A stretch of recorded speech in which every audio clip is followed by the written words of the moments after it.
தமிழர்களின் number one choice Tamil matrimony. No compromise. உங்க சைடுலயும் எங்க சைடுலயும். It's a GT promise. GT Holidays, South India's #1 travel brand. இப்போது புதிய அறிமுகம் ஆச்சி ஹோட்டல் சாம்பார் 50 கிராம் ரூபாய் 20 மட்டுமே. டிவிக்கே கிட்டத்தட்ட ஒரு அரசியல் அணு ஆயுதம் மாதிரி அதுக்கு ஒரு பவர் இருக்கு அப்படின்றத தேர்ந்த அரசியல்வாதிகள் உணர்ந்தே இருக்கிறார்கள். டிவிக்கேன்னு ஒரு ஃபேக்டர் உள்ள வந்ததுனால தமிழ்நாடு அரசியல் களமே வேகமா உருமாறி போயிருக்கு. உங்களை காமிச்சு நடக்கிற பேரங்கள் இருக்குல்ல, அது திரைமறைவுல ரொம்ப அக்ரெசிவா நடக்குது. என்ன பலம் சார் டிவிகேவுக்கு இப்ப கூடி இருக்குன்னு நீங்க பாக்குறீங்க? மக்களுக்கு இந்த அரசுக்கு மேல ஒரு அதிருப்தி இருக்கு. அதை அறுவடை பண்ற வேலையை விஜயும் அவங்க கட்சிக்காரங்களும் மும்முரமா செய்யறாங்க. என்ன செய்யறாங்க? ஒன்னு சோசியல் மீடியா பிரசன்ஸ், இன்னொன்னு கிரவுண்ட்ல பிரசன்ஸ். இந்த ரெண்டு இடங்கள்லயுமே தாவேக ஆக்டிவா இருக்கு. டிஎம்கே வெர்சஸ் டிவிகேன்னு ஒரு நரேட்டிவை மாத்துறதுக்கு விஜய் முயற்சி பண்றாரு. அது சோசியல் மீடியாலையும் கிரவுண்ட்ல இருக்கு. இந்த நரேட்டிவை உடைச்சி இல்ல அதிமுக தான் இதுக்கு மாற்று அப்படின்ற நரேட்டிவை செட் பண்ற வேலையை அதிமுக செய்யல. டிவிகேவை நம்ம ஈஸியா புறந்தள்ளிட முடியாது அப்படின்றது ஃபர்ஸ்ட் பாயிண்ட். எல்லா சர்வேலையுமே டிவிகேவுக்கு நல்ல பிரசன்ஸ் இருக்கு. அது ஒரு பிராந்தியத்துக்கான கட்சி இல்லை, கொங்கு மாவட்டத்துக்கான கட்சி, வட மாவட்ட கட்சி இல்லை, தமிழ்நாடு முழுக்கவே அந்த கட்சிக்கு ஆதரவு இருக்கு. இது கமலஹாசனே அப்படித்தானே பார்த்தோம் நம்ம. இன்னைக்கு அவரோட நிலை என்ன? கமலுக்கும் இவங்களுக்கும் ஒரு வித்தியாசம் நான் என்ன பாக்குறேன்னா,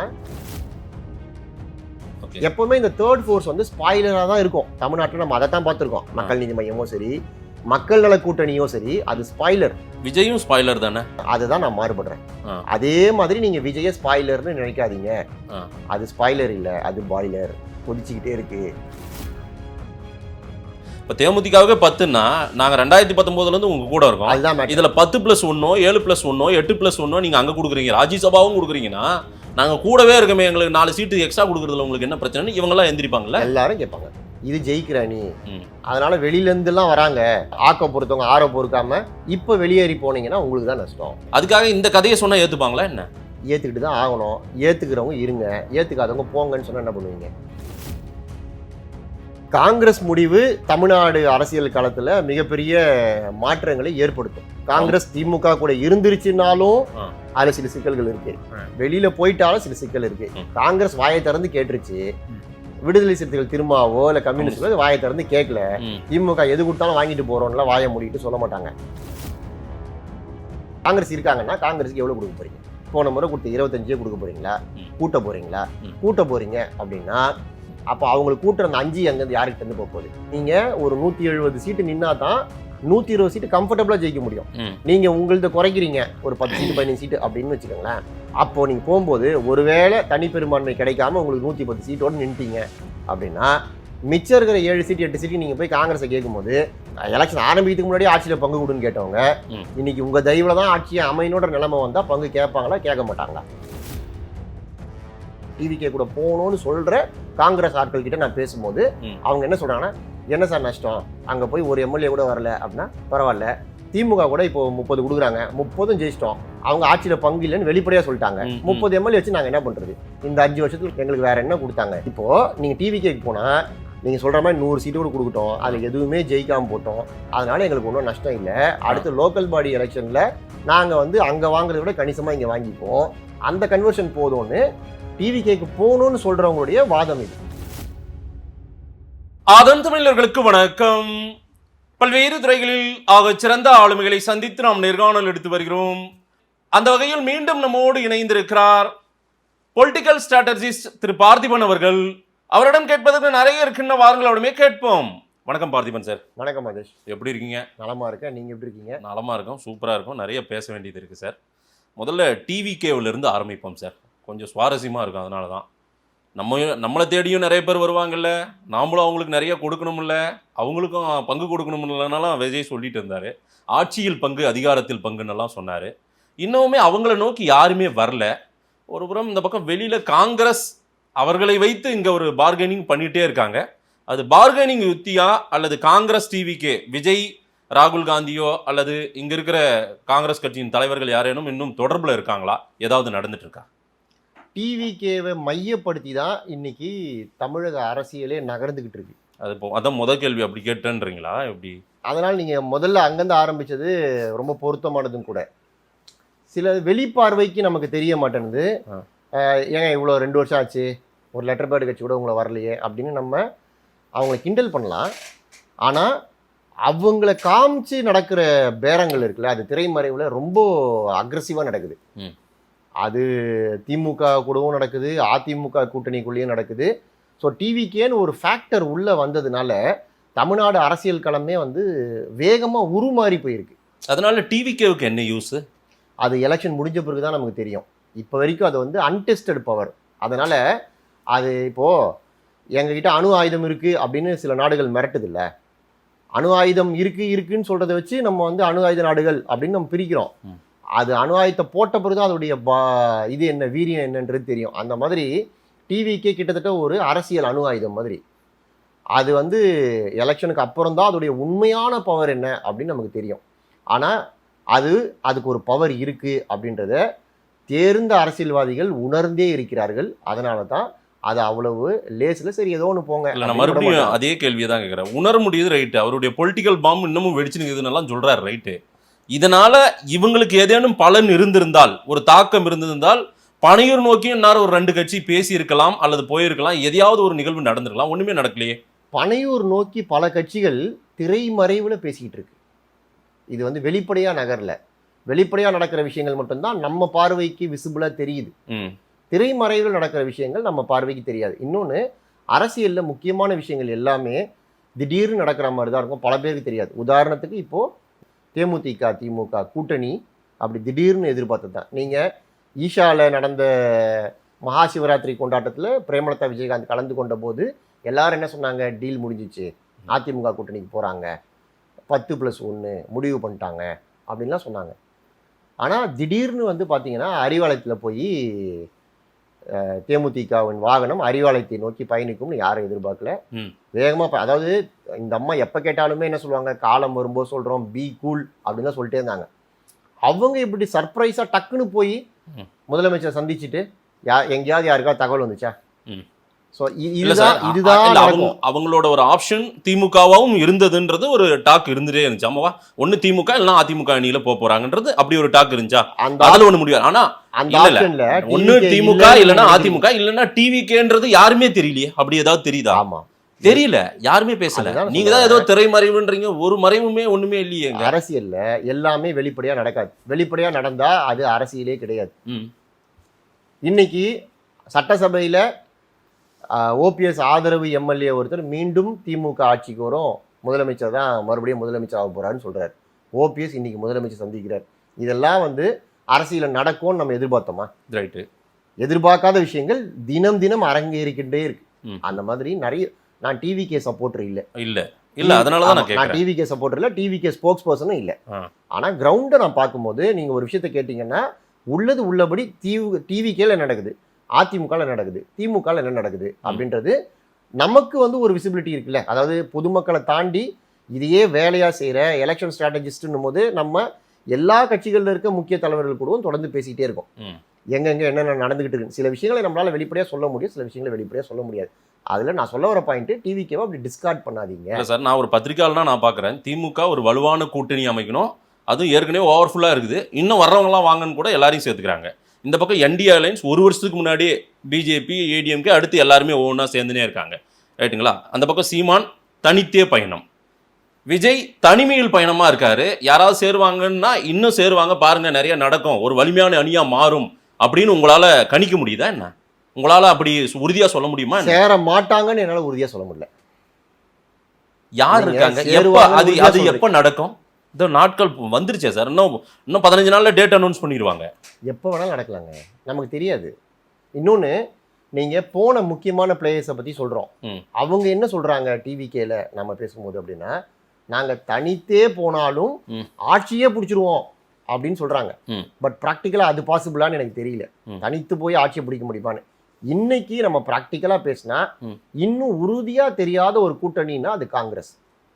காங்கிரஸ் ஒரு பெரிய கட்சி தேசிய அளவில். அந்த காங்கிரஸ் இன்னைக்கு சுமூகமான உறவோட இல்லை திமுக கூட. வேணுகோபால் ஒரு கமா போட்டு போயிருக்காரு தவிர அது ஃபுல் ஸ்டாப் இல்லை. அதனால காங்கிரஸ் இன்னும் கூட டிவிகே கூட போவதற்கான வாய்ப்புகள் இருக்குன்னு டிவிகே கட்சிக்காரங்க சொல்றாங்க. அது நடக்குமா நம்ம பொறுத்து தான் பார்க்கணும். காங்கிரஸ் இன்னும் தொடர்பில் இருக்காங்களான்னு ஆரம்பத்திலே ஒரு கேள்வி கேட்டிருந்தேன். அந்த மாதிரி ஏதேனும் சந்திப்புகளோ நிகழ்வுகளோ இப்போ சமீபத்தில் திரு கே சி வேணுகோபால் வந்ததாக இருக்கட்டும், ஏற்கனவே பிரவீன் சக்கரவர்த்தி பார்த்ததாக இருக்கட்டும், மாணிக்கம் தாகூர் தொடர்ந்து பேசுறதெல்லாம் இருக்கட்டும், இது எல்லாமே டிவிகேவின் முடிவை நோக்கி கடத்திட்டு இருக்கா? அதற்கான தொடர்புகள் எங்கேயாவது நிகழ்வுகள் டாட்ஸ் நடந்துட்டு இருக்குதா? உங்களுக்கும் எனக்கும் தெரியாது. நமக்கு தெரியாத விஷயத்தை நம்ம எப்படி பேச முடியும் இப்போ? ஆனா காங்கிரஸ் திமுகவோடு பயணிக்கலாமா இல்ல டிவிகேவோடு போலாமான்ற ஒரு நிலைப்பாட்டுல டெல்லி காங்கிரஸ், அதாவது சோனியா காந்தி ராகுல் காந்தி இருக்காங்களா? நான் கேள்விப்பட்டவரை அவங்க வந்து டிவிகே கூட்டணி வேண்டாம், அந்த சாப்டர் க்ளோஸ்டு, டிஎம்கே கூட தான் இருக்க போறோம்னு உறுதியாக முடிவெடுக்கவில்லை. எடுக்கவில்லை. அதனால அது உறுதியாக முடிவெடுக்கும் போது அனௌன்ஸ் பண்ணுவாங்க. அவங்க அனௌன்ஸ் பண்ற வரைக்கும் இந்த வாத பிரதிவாதங்கள்லாம் நடந்துகிட்டே தான் இருக்கும். தேமுதிக முந்தானத்து வரைக்கும் எங்க போறாங்க நமக்கு தெரியாது. எல்லாரும் ஒன்று சொன்னாலும் அது அவங்களோட வெர்ஷன். அவங்க முதலமைச்சரை போய் பார்த்துட்டு சால்வ போட்டு நாங்க திமுக கூட்டணி உறுதி பண்ணிட்டோம், இப்போதைக்கு சீட்டு சொல்ல, திமுக கூட்டணி உறுதி பண்ணிட்டோம், திமுக தான் இருக்கிறோம்னு சொன்ன பிறகுதான் அதுக்கு முற்றுப்புள்ளி வந்திருக்கு. அதே மாதிரி காங்கிரஸில் யாராவது முதலமைச்சரை பார்த்து, அது வேணுகோபாலோ இல்ல கிரீஷ் சோடங்கரோ இல்ல ராகுல் காந்தியோட ரெப்ரசன்டேட்டிவோ வேற யாரோ அறிவாலயத்தில் வந்து முதலமைச்சர் இதே போல சந்திச்சு நாங்க காங்கிரஸ் கூட்டணி உறுதி பண்ணிட்டோம், இங்கதான் இருக்க போறோம் அப்படின்னு சொன்னாதான் அதுக்கு முற்றுப்புள்ளி. அது வரைக்கும் அதை பேசிட்டு தான் இருப்பாங்க. என்ன பலம் சார் டிவிகேவுக்கு இப்ப கூடி இருக்குன்னு நீங்க பாக்குறீங்க? டிவிகேவுக்கு வந்து மக்களுக்கு இந்த அரசுக்கு மேல ஒரு அதிருப்தி இருக்கு. அது எல்லா ஆளும் அரசுகள் மேலேயும் அதிருப்தி வரும். அது கூட குறைய இருக்குமே தவிர அதிருப்தியை சம்பாதிக்காத அரசுன்னு ஒன்று இல்லவே இல்லை. அது ஒரு அரசியல் அதிசயமாயிடும். அதிருப்தியை சம்பாதிக்காத அரசாந்தா ஒரு அதிருப்தி இருக்க தான் செய்யுது. அதை அறுவடை பண்றது அதிமுக கூட்டணி கொஞ்சம் சுணக்கம் இருக்கு அந்த இடத்துல. அதை அவங்க அறுவடை பண்றதுக்கான வேலைகள்ல மும்முரமா இறங்கின மாதிரி தெரியல. அதை அறுவடை பண்ற வேலையை விஜயும் அவங்க கட்சிக்காரங்களும் மும்முரமா செய்யறாங்க. என்ன செய்யறாங்க? அவருடைய கடைசி பிரச்சாரத்துல கூட டிவிகே வெர்சஸ் டிஎம்கே தான், இதுதான் கிரவுண்டு அப்படின்னு அவர் டிக்ளேர் பண்றாரு. அது ஒரு நரேட்டிவ் சார். அதான் சொல்ல வரேன். அது ஒரு நரேட்டிவ் செட் பண்ண ட்ரை பண்றாரு. ஆமா, அவர் கிரவுண்டில் அவங்க ஆட்கள் போய் சர்வே எடுக்கிறது, வீடு வீடாக போய் ஒரு ஆப் வச்சு ஓட்டர் டேட்டாவை கலெக்ட் பண்ணுறது, அப்புறம் சின்ன பசங்களை வச்சு கேன்வாஸ் பண்ணுறது, ஸோ இவருக்கு ஓட்டு போடுங்கன்னு சொல்லி இந்த மாதிரி ஆக்டிவிட்டி நம்ம 2 விஷயம் தாங்க பார்க்க முடியும். ஒன்று சோஷியல் மீடியா ப்ரெசன்ஸ், இன்னொன்று கிரவுண்டில் ப்ரெசன்ஸ். இந்த 2 இடங்கள்லையுமே தாவேக ஆக்டிவாக இருக்குது, டிஎம்கே ஆக்டிவாக இருக்குது. இந்த 2 பேர் கூட கம்பேர் பண்ணும்போது என்டிஏ கூட்டணியோட ஆக்டிவிட்டி கொஞ்சம் குறைவாக இருக்குது. அதனால் நமக்கு பார்வைக்கு டிவிகே வெர்சஸ் டிஎம்கே மாதிரி கிரவுண்ட் இருக்குதோ அப்படின்னு தோணுது. அந்த நரேட்டிவை ஸ்ட்ரென்தன் பண்ற வேலைகளை அவங்க நாளுக்கு நாள் செஞ்சுக்கிட்டே இருக்காங்க. இல்லை, வீடியோட போய் கருத்து கணிப்பு எடுக்கிறது இதெல்லாம் நீங்க நல்லா செஞ்சுக்கிறீங்க, எனக்கு தெரியும். தமிழ்நாடு பூரா நீங்க பார்க்காத இடம்ல போகாத இடம்ல மக்கள்கிட்ட கேட்டுக்கிறீங்க.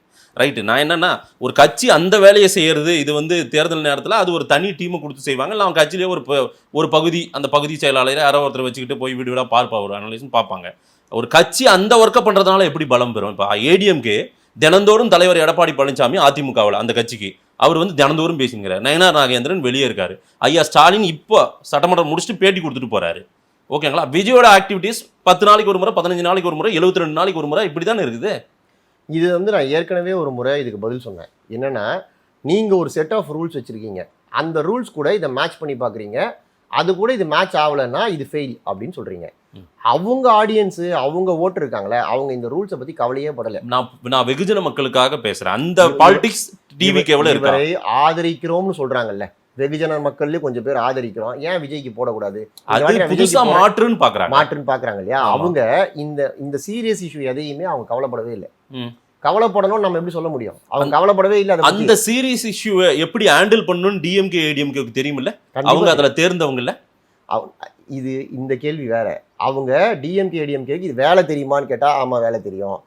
ஆனா நான் பேசிட்டு இருக்கிறது நரேட்டிவ்ல யார் வந்து இன்னைக்கு டிஎம்கே வெர்சஸ் டிவிகேன்னு ஒரு நரேட்டிவை மாத்துறதுக்கு விஜய் முயற்சி பண்றாரு, அவர் கட்சிக்காரங்க முயற்சி பண்றாங்க. அது சோசியல் மீடியாலையும் கிரவுண்ட்ல இருக்கு.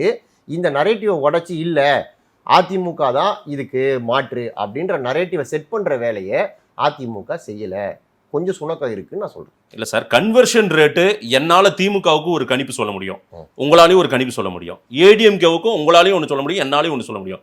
டிவிகேவுக்கு என்னால கன்வர்ஷன் ரேட்டு கணிக்க முடியல சார். யாராலையும் முடியாது, என்னாலையும் முடியாது. ஏன்னா அதுக்கு வந்து அது அன்டெஸ்டட். அதை தான் நான் முதல்லயே சொன்னேன், அது அன்டெஸ்டட்ன்றது நம்ம ஓவரா ஹைப் கொடுத்து ஒண்ணுமே இல்லாமையும் போகலாம். ம். நம்ம ஐயோ இது ஒண்ணுமே இல்லை, இவங்களுக்கு ஒன்றும் பெருசா இருக்காது, நோட்டா அளவுக்கு இருப்பாங்க, நோட்டாவோட கொஞ்சம் மேலே போவாங்க நம்ம நினைச்சு ம். அவங்க வந்து நம்ம எதிர்பார்த்ததை விட பல மடங்கு பெர்ஃபார்ம் பண்ணவும் பண்ணிடலாம். ம். அதை நம்மளால உறுதியா சொல்ல முடியாது. சரி, அதாவது காங்கிரஸ் வந்து திமுகவோட இருந்தா கன்வர்ஷன் ரேட்டு 18 எம்எல்ஏ இருக்காங்களா, 9 எம்பி இருக்காங்களா? அதே விஜயோட போனால் அவங்களுக்கு கன்வர்ஷன் ரேட் கிடைக்குமா? இங்க வந்து 25 சீட்டுன்றது 27 30 எத்தனையோ ஒரு சீட்டு இவங்க அவளை கொடுக்குறேன்ற வச்சுக்கிறாங்க இந்த 26 தேர்தல். இல்லைங்க எங்களுக்கு 40 தாங்க வேணும் அப்படின்ட்டு வெளியேறி போறாங்க. அங்க 100 கூட கொடுப்பாரு அவரு, இல்லைன்னா 80 கூட கொடுப்பாரு. ஏன்னா அங்க நிறைய இருக்கு, ஏன்னா இவங்க தான் ஃபர்ஸ்ட் அப்படி போனால் ரைட்டுங்களா? அதனால என்ன கன்வர்ஷன் ரேட்டை எடுக்க முடியும் காங்கிரஸால?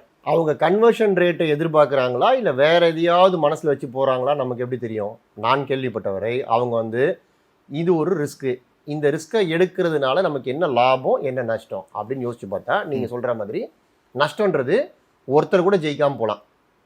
நீங்கள் சொல்கிற மாதிரி அவங்க 100 கொடுக்குறாங்கன்னு வச்சுக்கோங்களேன், 100ல் இவங்க முட்டை ஒரே ஒரு எம்எல்ஏ கூட ஜெயிக்கல அப்படின்னா அவங்க என்ன கேட்குறாங்க, இது ஆதரிக்கக்கூடிய ஆட்கள் டிவிகே கூட போகணும்னு சொல்கிற காங்கிரஸ் ஆட்கள் கிட்ட நான் பேசும்போது அவங்க என்ன சொல்கிறாங்கன்னா, என்ன சார் நஷ்டம், அங்கே போய் ஒரு எம்எல்ஏ கூட வரல அப்படின்னா பரவாயில்ல, திமுக கூட இப்போ 30 கொடுக்குறாங்க, 30 ஜெயிச்சிட்டோம், அவங்க ஆட்சியில் பங்கு இல்லைன்னு வெளிப்படையாக சொல்லிட்டாங்க. 30 எம்எல்ஏ வச்சு நாங்கள் என்ன பண்ணுறது, இந்த 5 வருஷத்தில் நாங்கள் என்ன பண்ணோம், எங்களுக்கு வேற என்ன கொடுத்தாங்க, என்ன வாரியம் கொடுத்தாங்களா, ஒன்றும் கிடையாது, எங்களுக்குன்னு ஒன்றும் ஸ்பெஷலாக எதுவும் கொடுக்கல.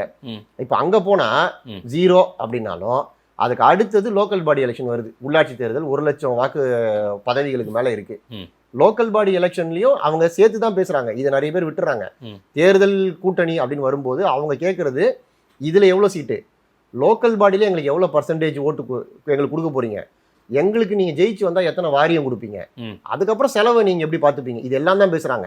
நம்ம இந்த ஒரு விஷயத்தோட நின்னுறோம், சீட்டை பத்தி மட்டும் தான் பேசுறோம். நம்பர்ஸ் கிடைக்கும் சார். இல்ல நான் முடிச்சிடறேன். இப்போ நீங்க டிவிகேக்கு போனா நீங்க சொல்ற மாதிரி 100 சீட்டு கூட கொடுக்கட்டும், அதுல எதுவுமே ஜெயிக்காம போட்டோம், அதனால எங்களுக்கு ஒன்றும் நஷ்டம் இல்லை. அடுத்து லோக்கல் பாடி எலெக்ஷன்ல நாங்க வந்து அங்க வாங்குறத விட கணிசமா இங்க வாங்கிப்போம். இது சட்டமன்ற தொகுதியில 2 லட்சம் வாக்காளர்கள் கிட்ட ஒரு 1.5 லட்சம் பேர் ஓட்டு போட போறான், அதுல நீங்க ஒரு 60,000 70,000 ஓட்டு வாங்கி ஜெயிக்கிறது வேற. லோக்கல் பாடி எலெக்ஷன்ல வாக்குகள் ரொம்ப கம்மி, அப்போ அங்க வாங்கி ஜெயிக்கிறதுன்றது வேற, அதுல எங்களுக்கு கன்வர்ஷன் இருக்கும், அந்த கன்வர்ஷன் போதும்னு டிவிகேக்கு போகணும்னு சொல்றவங்களுடைய வாதம் இது. இந்திய அரசியல்ல இது பெரிய பின்னடைவை ஏற்படுத்தும் இல்ல, திமுக விட்டு ஒருவேளை காங்கிரஸ் வெளியேறினால் இந்தியா கூட்டணின்றது ஒன்னே அங்க பிளவுபட வாய்ப்புகள் இருக்கும்ல? அப்படி இருக்குமான்னு எனக்கு தெரியல. ஏன்னா காங்கிரஸுடைய வரலாறு நீங்க எடுத்து பார்த்தீங்கன்னா ஒவ்வொரு ஸ்டேட்ல ஒவ்வொரு ஸ்டாண்ட் அவங்க இதுக்கு முன்னாடியே எடுத்திருக்காங்க. இப்போ அவங்க வெஸ்ட் பெங்கால்ல நாங்கள் தனித்து போட்டிடுறோம் அப்படின்னு சொல்றது வேற, கம்யூனிஸ்டுகள் கூட கேரளாவில் சண்டை போடுறது வேற, இங்க கம்யூனிஸ்டுகளே இருக்கிற கூட்டணியில இருக்கிறது வேற. அவங்க ஒரு ஆல் இண்டியா கட்சியா இருந்தாலும் ஒரே மீட்டர் ஒரே பாலிசியை இந்தியாவில் இருக்க அனைத்து மாநிலங்களுக்கும் அவங்க பொருத்தி பார்க்கறது இல்லை. அந்தந்த மாநில மண்ணுக்கேற்ற மாட்சிய மாதிரி அவங்க அந்தந்த ஸ்டேட்டுக்கு எது வசதியாக இருக்குமோ எது லாபமோ அப்படி பண்ணுறாங்க. இல்லை அந்த மாதிரி மற்ற ஸ்டேட்டில் மம்தா பானர்ஜி கிட்ட அவங்க பண்ணுற மாதிரியோ, தேஜஸ்வி லல்லு பிரசாத் கிட்ட பண்ணுற மாதிரியோ, சரத்பவார் கிட்ட பண்ணுற மாதிரியோ, ஸ்டாலின் கிட்ட பண்ணால் இங்கே ஒரு மெயின் பிளேயராக இருக்காரு. அது வந்து பெரிய அளவுக்கு, ஏன்னா இங்கே தான் நம்பர்ஸ் அதிகமாக போகிற எம்பிஸ் சரிங்களா. அவருக்கு ராகுல் காந்திக்கு கூடுதலாக சத்தம் போடுறதுக்கோ அங்கே பேசுறதுக்கோ கேள்வி கேட்கவோ மோடியை எதிர்கொள்ளவோ திமுக எம்பிஸ் ரொம்ப முக்கியம். அதை இலக்க நேரிடும்ல டிவிக்கோட போனா தான். அந்த ரிஸ்க்கை தான் எடுக்கலாமா வேணாமான்னு முடிவெடுக்க முடியாம திணறிட்டு இருக்காங்க. அது ரிஸ்க் தான். இந்த ரிஸ்க் எல்லாம் இல்லைன்னா அவங்க டக்குன்னு முடிவெடுத்து போயிருப்பாங்கல்ல, ஏன் போகாம இருக்காங்க? இப்போ போறதுக்கு இவ்வளவு காரணம் இருக்கும்போது போகாம இருக்கிறதுக்கு காரணம் வேணும்ல. அதுதான் நீங்க சொல்ற காரணம். அதாவது தடுமாற்றத்துல இருக்காங்க. தடுமாற்றம் தான், அவங்களால உறுதியா முடிவெடுக்க முடியல. அது தடுமாற்றம் தான். தடுமாற்றத்துல இருக்கிறதுனால ஆளுக்கு ஒரு பக்கம் பிடிச்சி இழுக்கிறாங்க.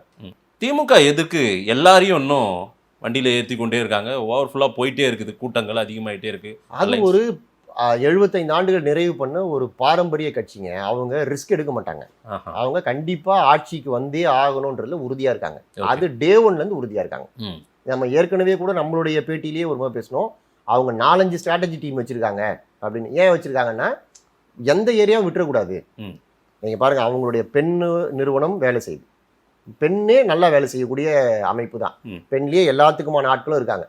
அது பத்தாதுன்னு ஐபேக்ல இருந்து ரிஷியை வச்சு ஐபேக்கும் வேலை செய்யுது, ராபின் சர்மாவோட ஷோ டைமும் வேலை செய்யுது. இதெல்லாம் தாண்டி துணை முதலமைச்சர் உதயநிதி ஸ்டாலினுக்காக தனியா சுனில் வேலை செய்யறாரு, அவரோட டீம் வேலை செய்யறாங்க. இது இல்லாம டிஐபிஆர் வேலை செய்யுது அரசுல இருக்கிறதுனால. அவங்களும் இப்ப பாத்தீங்கன்னா இப்ப கடந்த 3-4 நாளா ஃபுல் பேஜ் விளம்பரம் டெய்லி. ஸோ டிஐபிஆர் ஒரு பக்கம் வேலை செஞ்சுட்டே இருக்கு, அரசு அதிகாரிகள் வேலை செஞ்சுட்டே இருக்காங்க, இவ்வளோ பேர் வேலை செய்கிறாங்க. அதனால அவங்க வந்து எந்த சான்ஸும் எடுக்க மாட்டாங்க. ம். அவங்க வெற்றியை உறுதி பண்றதுக்கு சான்ஸ் எடுக்கக்கூடாது. ஏன்னா அவங்க 1.5% 2%ல தான் 2016ல் ஆட்சிக்கு வர வாய்ப்பை பறி கொடுத்தாங்க. ம். அது அவங்களுக்கு தெரியும். ஏற்கனவே அந்த தப்பு அவங்க ஒரு முறை பண்ணியிருக்காங்க. ம். அப்போ அவங்க எதிர்கட்சி ஆட்சிக்கு வரணும். ஸோ அந்த ஒரு 1.5% போயிருச்சு. ம். இப்போ அவங்க ஆளுங்கட்சி. இப்போ கையில் இருக்கிற எல்லா பவரையும் நம்ம பயன்படுத்தி அதை தவற விட்டுறக்கூடாது. அது 0.5% 1% தவற விட்டுறக்கூடாதுன்றதுக்காக இதை பண்ணுறாங்க. இது கரெக்டு தான். நீங்கள் தலைவர்கள்னு பார்த்தா கூட எல்லாரும் ஆளுக்கு ஒரு பக்கம் வேலை செஞ்சுக்கிட்டு இருக்காங்க. ம். முதலமைச்சர் ஒரு பக்கம் சின்சியராக வேலை செஞ்சுக்கிட்டு இருக்காரு, துணை முதலமைச்சர் ஒரு பக்கம் வேலை செய்கிறாரு, மாப்பிள்ளை ஒரு பக்கம் வேலை செய்கிறாரு, கனிமொழி ஒரு பக்கம் வேலை செய்கிறாங்க. அமைச்சர்கள், பொறுப்பு அமைச்சர்கள் எல்லாரும் அவங்கவுங்களுக்கு கொடுக்கப்பட்ட ஏரியாக்களில் அவங்கவுங்க பாருங்க, யாராவது ஒருத்தரை பிடிச்சி டெய்லி கூட்டு வந்து சேர்த்துட்டே இருக்காங்க கட்சியில். ஆமாம். இப்போ ஒரத்தநாட்டில் வைத்திலிங்கத்தை சேர்க்கறதாகட்டும், மனோஜ் பாண்டியனை சேர்க்கட்டாகட்டும், எல்லாரும் அவங்கவுங்க சைட்லேருந்து யாரையாவது பிடிச்சி கூட்டு வந்து டெய்லி சேர்த்துட்டே இருக்காங்க. இது ஒரு எலெக்ஷன் நேரத்தில் ஒரு கட்சி இப்படி தான் செயல்படணும். அதை அவங்க கரெக்டாகவே பண்ணுறாங்க. இல்லை சார், ஏற்கனவே இருக்கிற அந்த கூட்டணி கட்சிகளே சீட்டு அதிக எண்ணிக்கையில் கேட்டுட்டு இருக்காங்க. இப்போ போகிறவங்களுக்கும் சீட்டை பகிர்ந்து கொடுக்கணும் அப்படின்னும் போது இந்த பேட்டில் எப்படி ஆட போகிறாரு ஐயா ஸ்டாலின் அவர்கள்? இதில் ஏகப்பட்ட நெருக்கடிகள் வரும்ல. அவர் ஆடுவாருங்க. ஏன்னா அவருக்கு அனுபவம் இருக்குது. அவர் வந்து இதை சமாளிப்பார். நீங்கள் இது காங்கிரஸ்க்கு ஒரு மெசேஜ். நீங்கள் தடுமாற்றத்திலேயே ரொம்ப காலம் இருந்தீங்கன்னா அப்புறம் இங்கே கதவு மூடிடும். தேமுதிக உள்ளே வந்துருச்சு. இப்போ நாங்கள் அவங்களுக்கு கொடுங்க. இப்போ நம்பர் சொல்லாததுக்கு என்ன காரணம் நினைக்கிறீங்க? இப்போ நம்பர் சொன்னால் உடனே இப்போ அது விவாதத்துக்கு வந்துடல. அந்த 10 யார்கிட்ட இருந்து போக போகுது? கூட்டணிகிட்ட இருந்து போக போதா? திமுக கிட்ட இருந்து 107 ஒரு 10 அனுமானம்ன்றீங்க தேமுதிக? இல்லை, ஒரு அனுமானம் நான் வச்சுக்கிறேன். இப்போ தேமுதிகவுக்கு 10ன்னா நாங்கள் 2019 உங்க கூட இருக்கோம். அதுதான் இதில் 10+1 7+1 8+1 நீங்கள் அங்கே கொடுக்குறீங்க, ராஜ்யசபாவும் கொடுக்குறீங்கன்னா நாங்கள் கூடவே இருக்கமே, எங்களுக்கு 4 சீட்டு எக்ஸ்ட்ரா கொடுக்குறதுல உங்களுக்கு என்ன பிரச்சனைன்னு இவங்கெல்லாம் எந்திரிப்பாங்கல்ல? எல்லாரும் கேட்பாங்க. எல்லாரும் கேட்பாங்க. அது எப்படி ஹேண்டில் பண்ண போறாங்கன்ற சொல்றேன். எல்லாரும் கேட்பாங்க. நீங்கள் ஜெயிக்கிற அணின்றதுனால தான் அவங்க வந்திருக்காங்க. இது ஜெயிக்கிற அணி, அதனால வெளியிலேருந்துலாம் வராங்க. நீங்கள் வந்து பழம் பழுக்கும் போது இவ்வளோ நாள் காத்திருந்தீங்க. நீங்கள் வந்து ஆக்க பொறுத்தவங்க ஆற பொறுக்காம இப்போ வெளியேறி போனீங்கன்னா உங்களுக்கு தான் நஷ்டம். ஓ, சிச்சுவேஷன் இதுதான். இல்லை சார், தேமுதிக கொடுக்குற நீங்கள் எங்களுக்கும் கொடுக்கணுன்ற இதில் வந்து அதுக்காக இந்த கதையை சொன்னால் ஏற்றுப்பாங்களா என்ன? ஏற்றுக்கிட்டு தான் ஆகணும். ஏற்றுக்கிறவங்க இருங்க, ஏற்றுக்காதவங்க போங்கன்னு சொன்னால் என்ன பண்ணுவீங்க? போயிடுவீங்களா? ஓ, இதுதான் டிவிகே பக்கம் போற மாதிரி கூட இருக்கலாம்ன்றது உங்க பார்வை. முதலமைச்சர் யாருக்காக பேசுறாரு? ஆட்சி வரணும்ன்றது அது வெறும் திமுக ஆட்சி இல்ல, திமுக கூட்டணியோட ஆட்சி. அது திமுக பங்கு கொடுக்காது. ஆனா இப்ப திருமாவளவன் என்ன சொல்வார்? ஆளும் தரப்புல தானே அவங்க இருக்காங்க.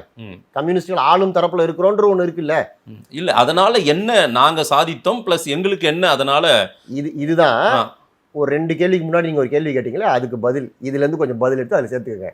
இதைத்தான் காங்கிரஸ் கேட்குது. காங்கிரஸோட தடுமாற்றத்துக்கு காரணம் இதுதான். காங்கிரஸ் வாயை திறந்து கேட்டுருச்சு.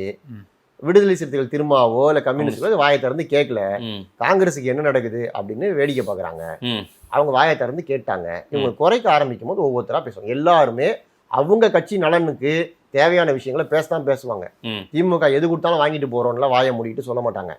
எவ்வளோ முடியுமோ அவ்வளோ வந்து பேசி பேரம் பேசி வாங்க தான் பார்ப்பாங்க. இப்போ தேமுதிகன்றது விஜயகாந்த் உயிரோடு இருந்த போது இருந்த தேமுதிக வேற, விஜயகாந்த் மறைவுக்கு பிறகு இருக்க தேமுதிக வேற. எப்படி டிவிக்கே வந்து அன்டெஸ்டட் நம்ம சொல்கிறோமோ அந்த மாதிரி தேமுதிகவும் ஒரு ஃபுல் ஃப்ளெஜ்டு எலெக்ஷன். விஜயகாந்த் மறைந்து அந்த சிம்பத்தி எல்லாம் கரைஞ்சி போனதுக்கு பிறகு ஒரு ஃபர்ஸ்ட் எலெக்ஷன். அப்படிதான் நம்ம இதை கன்சிடர் பண்ணணும். விஜயகாந்த் மறைவுக்கு பிறகு இப்போ 24 எலெக்ஷன் தான் அந்த சிம்பத்தி கொஞ்சம் வந்திருக்கும். இப்போ அந்த சிம்பத்தி எல்லாம் முடிஞ்சு அடுத்து நிறைய தூரம் வந்துட்டோம். இப்போ தேமுதிக எவ்வளோ ஓட் ஷேர் இருக்குன்னு யாருக்குமே உறுதியாக தெரியாது. கரெக்டுங்களா? டிவிக்கோட இன்னொரு வருஷன் மாதிரி தான் அது உறுதியாக தெரியாது. அது உறுதியாக தெரியாத ஒரு கட்சிக்கு நீங்கள் 10 சீட்டு கொடுத்துட்டீங்க அப்படின்னா எங்களுக்கெல்லாம் வந்து எந்த மாற்றமும் இல்லை.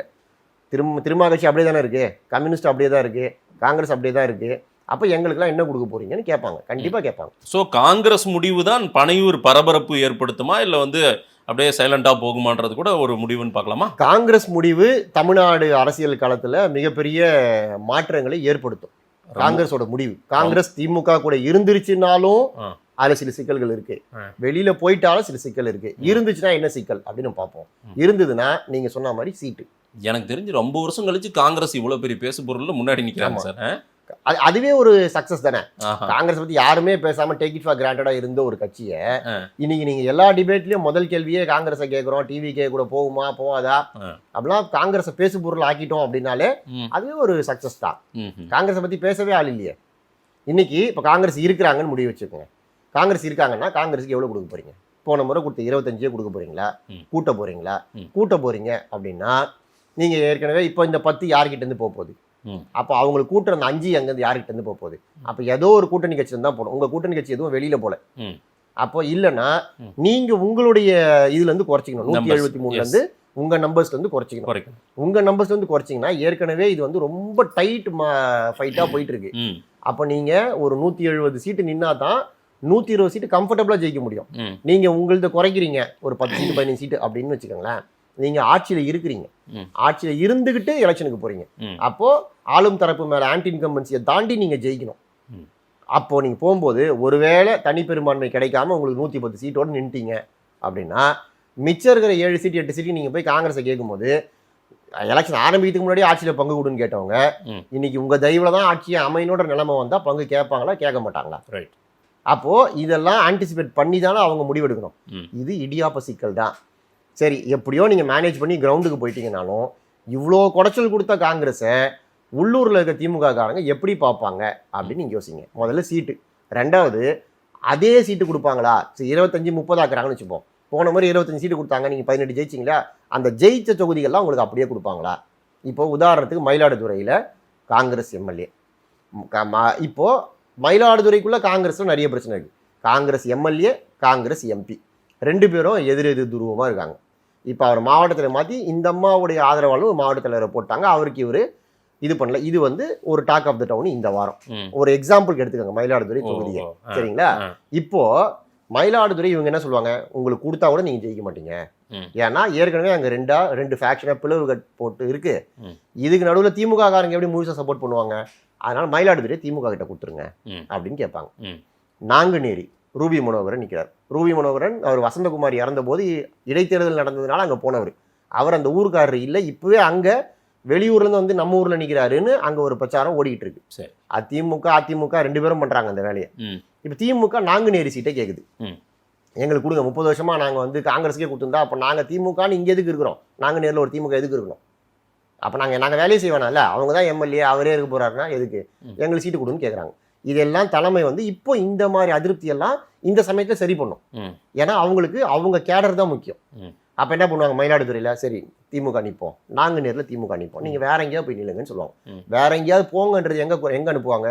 திமுக ஜெயிச்ச இடத்துக்கு அனுப்புவாங்க. ஆயிரம் விளக்கில் போய் நில்லுங்க, சேப்பாக்கத்தில் போய் நில்லுங்க, குளத்தூரில் போய் நில்லுங்க சொல்லுவாங்க. இவங்க எங்கே வீக்காக இருக்காங்களோ, அதிமுக வெற்றி வாய்ப்பு எங்கே இருக்கோ அங்கே போய் நில்லுங்கன்னு சொல்லுவாங்க. அப்புறம் நீங்கள் 30 வாங்கி 25 வாங்கி 18 ஜெயிச்சவங்க 30 வாங்கி 3 ஜெயிச்சிங்கன்னா ஓகே. கலைஞர் சொன்னார்ல ஒரு வாட்டி, 63 நாயன்மார்களாக போனீர்கள், பஞ்சபாண்டவர்களாக திரும்பி வந்தீர்கள்னு, அந்த மாதிரி ஆகிடும். அதனால நீங்கள் வாங்குறதுன்றது எதுக்கு? ஜெயிக்கிறதுக்கு. வாங்கி ஜெயிக்கணும். வாங்குறது ஒரு போராட்டம், கிரவுண்டுக்கு போய் ஒன்றா சேர்ந்து வேலை செய்கிறது ஒரு போராட்டம், ஜெயிக்கிறது ஒரு போராட்டம். இப்போ நீங்கள் வாங்கினாலும் கிரவுண்டில் பழைய மாதிரி இணக்கமாக வேலை செய்வாங்களா அப்படின்னா, இவ்வளோ பேச்சு பேசின பிறகு எப்படி இணக்கமாக வேலை செய்வாங்க நீங்கள் யோசிச்சு பாருங்க. விருதுநகரில் எப்படி வேலை செய்வாங்க? விருதுநகரில் இப்போ தேமுதிகவுக்கு கொடுத்துருவாங்கன்னு வச்சுக்கோங்க விருதுநகரை. இப்போ இதெல்லாம் நமக்கு வெளிப்படையாக தெரிஞ்சதை நம்ம பேசுகிறோம், புரியுது, செய்திகளில் வர்றது, இதில் வர்றது பார்க்குறத நம்ம பேசுகிறோம். தமிழ்நாட்டில் 234 தொகுதி இப்படி உட்காந்து ஒன்று ஒன்றா நம்ம பேச ஆரம்பித்தோம்னா 1000 பிரச்சனைகள் வந்து கேன் ஆஃப் வார்ம்ஸ் தான் இது திறந்து விட்டுருக்காங்க. சரி, நீங்கள் எப்படி வந்து இணக்கமாக வேலை செய்ய முடியும்னு யோசிங்க. ரைட். ஒரு சர்வே டீம் பொலிட்டிக்கல் ஸ்ட்ராட்டஜிஸ்ட்டாக நீங்கள் வச்சு ரன் பண்ணுறதுனால நீங்கள் சொல்கிறீங்க இந்த பக்கம் ஒரு 4-5 டீமை வச்சுக்கிட்டு திமுக ரன் பண்ணுறீங்கன்னு. இவ்வளோ பேர் அலைன்ஸில் கூடுதலாக சேர்த்திட்டே இருக்காங்கன்னா அப்போ அவங்க ஏதோ ஒரு சர்வே நம்பர்ஸ் எடுத்திருக்காங்க.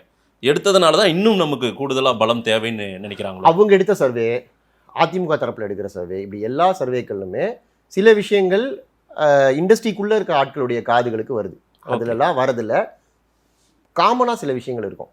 அப்படி பொதுவாக இருக்கிற விஷயங்களில் டிவிகேவை நம்ம ஈஸியாக புறந்தள்ளிட முடியாது அப்படின்றது ஃபர்ஸ்ட் பாயிண்ட். எல்லா சர்வேலையுமே டிவிகேவுக்கு நல்ல ப்ரெசன்ஸ் இருக்குது. அண்டர் எஸ்டிமேட் பண்ணாதீங்கன்றது தான் அவங்க எடுக்கிற சர்வேக்குள்ள கூட வருது. ஓகே, அண்டர் எஸ்டிமேட் பண்ணாதீங்க, அவங்க ஏதோ ஒரு புது கட்சி சின்ன பசங்க அப்படின்னு நினைக்காதீங்க. சரிங்களா? அது ஃபர்ஸ்ட் பாயிண்ட். ரெண்டாவது, அவங்க எங்கே வலிமையாக இருக்காங்க அப்படின்னு பார்த்தா அது ஒரு பிராந்தியத்துக்கான கட்சி இல்லை, கொங்கு மாவட்டத்துக்கான கட்சி, வட மாவட்ட கட்சி இல்லை, தமிழ்நாடு முழுக்கவே அந்த கட்சிக்கு ஆதரவு இருக்குது.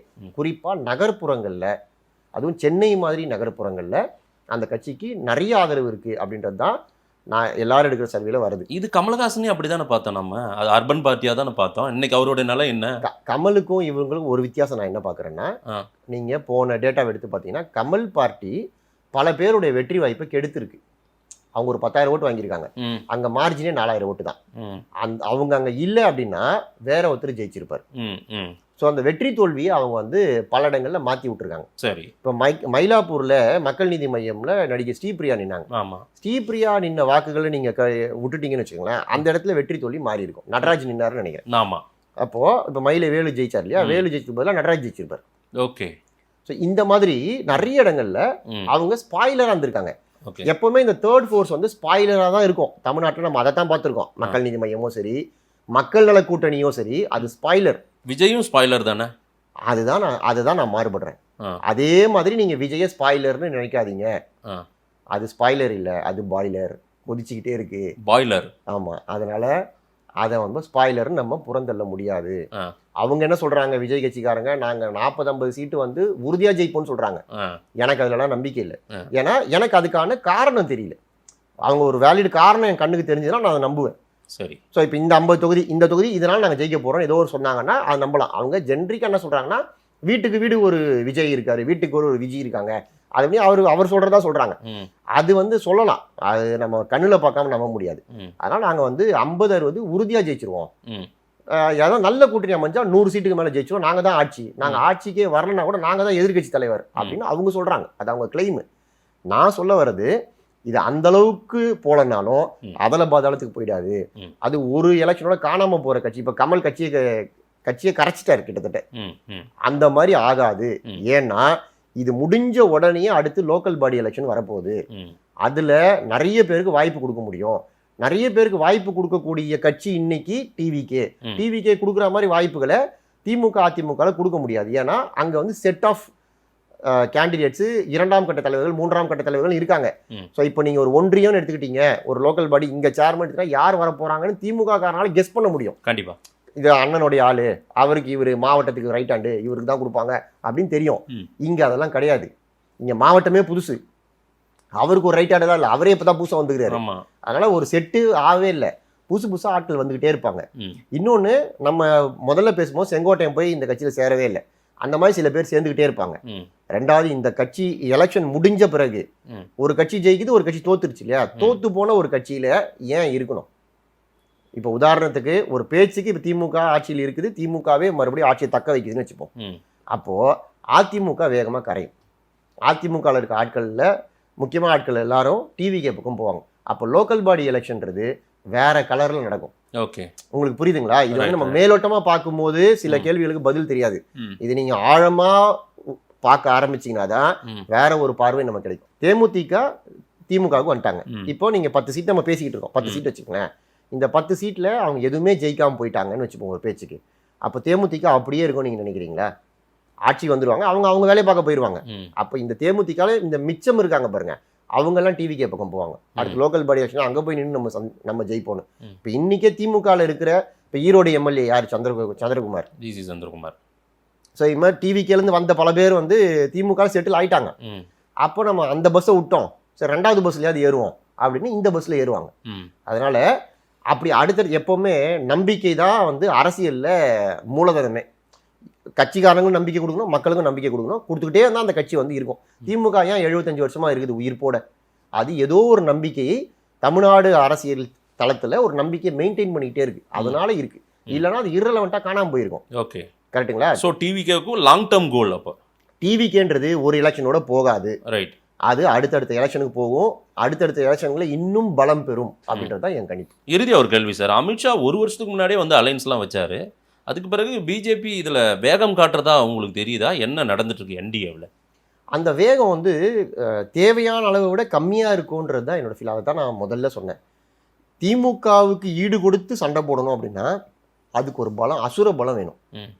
ஏன்னா உங்கள் எதிரி தான் உங்களுடைய பலத்தை தீர்மானிக்கிறார். இந்த எதிரியை வந்து 10 குத்து குத்துனா விழுவாரா, 100 குத்து குத்துனா விழுவாரா அப்படின்னா இந்த எதிரி வந்து 100 குத்து குத்துனாலும் விழாத ஒரு எதிரி. அப்போ நீங்கள் வந்து குத்திக்கிட்டே இருக்கணும். ஆனால் இவங்க வந்து அந்த அளவுக்கு வேகமாக இல்லை. இது அமித்ஷா ஒரு வருஷத்துக்கு முன்னாடி இந்த டீமை செட் பண்ணார். வேகமாக சில நேரங்களில் வேகமாக நடந்துச்சு. அதுக்கப்புறம் ஒரு சுணக்கம் காணப்படுது. ம். அந்த அளவுக்கு அது வேகமா இல்லை. எப்பவுமே திமுக எதிர்க்கட்சியா இருந்த போது அவங்க ஆக்டிவிட்டியை நீங்க யோசிச்சு பாருங்க, எவ்வளவு ஆக்டிவிட்டி பண்ணியிருக்காங்க. ம். முதலமைச்சர், இன்றைய முதலமைச்சரே அரசுக்கு எதிராக எவ்வளவு போராட்டம் பண்ணியிருக்காரு. ஆமா. இப்போ மீடியாவில் நீங்களே கவர் பண்ணிருக்கீங்க. எத்தனை 20,000 போராட்டங்கள் வருஷத்துக்கு அவங்க நடத்தின. எவ்வளவு போராட்டம் பண்ணியிருக்காரு. ஆமா. இப்போ அதிமுக தலைவர் இப்போ எடப்பாடி தான் அடுத்த முதலமைச்சர் அப்படின்னு சொல்றாரு. அப்போ அப்படி சொல்றவரு எவ்வளவு போராட்டம் பண்ணிருக்கணும். இது வரைக்கும் இந்த 4 வருஷத்துல எடப்பாடியார் எத்தனை போராட்டம் பண்ணி ஜெயிலுக்கு போனார். ம். அப்போ நீங்க ஒரு பேசிக் லாங்க, ம்.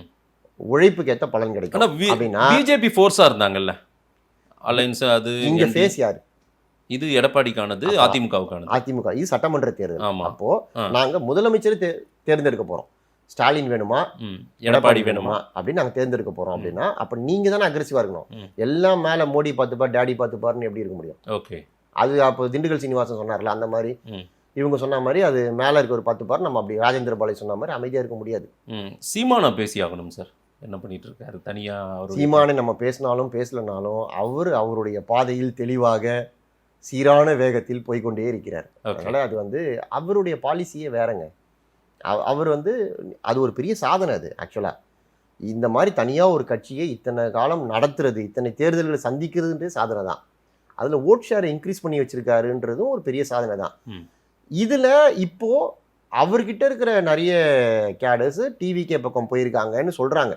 இதுதான் இந்த மாதிரி இது வந்து வெறும் எலெக்ஷன் ரிசல்ட் மட்டும் இல்லை, பல கட்சிகளுடைய எதிர்காலத்தையும் இந்த தேர்தலில் டிவிக்கே தீர்மானிக்கும். ம். ம். அப்பதான் நமக்கு வந்து ரிசல்ட் பார்க்கும்போது 8% என்ன ஆச்சு, கரைஞ்சி காணாம போயிடுச்சா, இல்ல 1-2% சர்க்கிளோட அது இல்ல அப்படியே நின்றுருக்கான்றது கூட நிக்குதான்றதை நம்ம பார்க்கணும். Right. அப்படிதான் அதை முடிவு பண்ண முடியும். ஸோ நீங்க எங்க ஆரம்பிச்சா அது கடைசியில போய் டிவிகே கிட்ட தான் நிக்குது. ரைட். ஒரு டீப் அனலிசிஸ் பண்ணியிருக்கோம். நம்ம இன்னும் நிறைய பேசுவோம். நேரில் வந்து நேரம் கொடுத்து பேசுங்க. நன்றி பார்த்திபன். நன்றி.